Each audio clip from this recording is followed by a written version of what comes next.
И здраво дечки, добро дојдовте во ново видео. Во ова видео ќе ви кажам туторијал за бекфлип. Значи, обидив пред 3-4 дена, но не го направив за еден ден. Имав домашни обврски, скачања, тие работи и така. Па ајде да ги погледнеме кои се, значи, вежбите за 10 минути да научите бекфлип во еден ден. Значи, како што скокате. Кога скокнете, треба да изгледа тоа вака. Оп, како што скокате во виз, ги вртите, мислам во виз ги фаќате нозете и се вртите. Значи, скокате, оп, само тоа. Изгледа вака. Оп. Значи, тоа треба да направите само. Кога скокнете во виз, значи, што највисоко што можете да скокнете, со прсти одбите се, горе.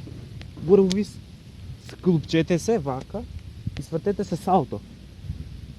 Пред крај, значи, кога ќе видите дека сте тука вака некаде, пуштете ги само да слетате убаво, ама слетувајте на прсти. Значи, било што да правите, фронт флип, сайд флип, бек флип и разни други трикови, на прсти е побаво, слетот на прсти е побав отколку на пета. Значи, све што треба да направите е да скокнете на прсти. И да ги фатите, значи, како што скокате, назад рацете ги фрлате. И кога ги фрлите назад рацете, треба да ги фатите нозете, е вака. Оп. Кога ги фатите нозете, вртете се наназад. Тоа изгледа вака. Значи, застанувате у позиција, пред да направите бекфлип, текнувате малце, взимате залет, оп, и скокате за бекфлип.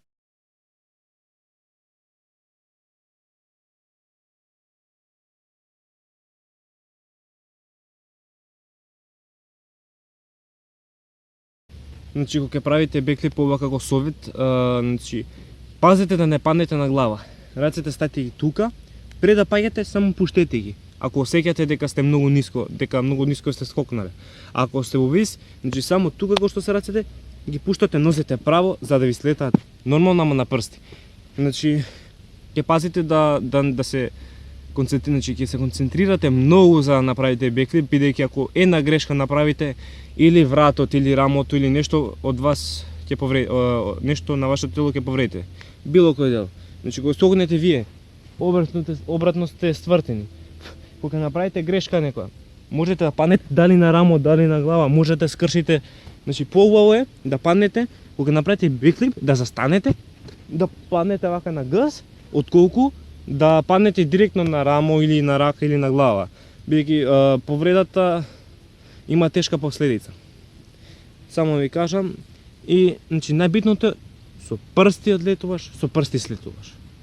Значи, кога правите бекфлип, вака, кога правите бекфлип, значи зимате залет како што зимате, скокате и во виз и наназад се отфрлате, ако сакате. Побаво ви е, пошто ако немате доволно одскок, значи во место кога скокнете, одмah, кога немате залет за вртење наназад. Сакам тоа да ви кажам.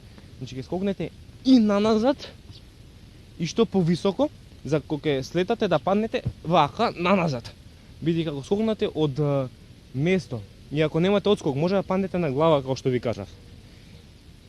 И толку од ова видео.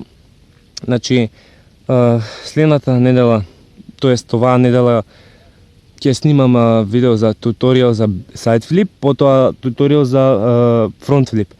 Да ви напоменам дека на 20 и некој август треба да се организира официјален собир за паркур, значи кој што ќе биде Parkour Team Beyond.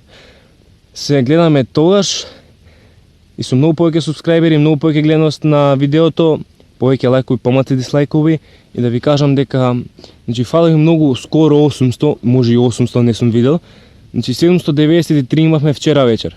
Денеска не знам колку ќе имаме. Значи, ајде да ме поддржите до 1000 субскрајбери, ќе снимам специјал паркур и фриранинг, екстрим, значи, по згради, како ви кажам, по совршено ќе направам видеото, значи, ќе биде бум! Се гледаме во следно видео, драги гледачи.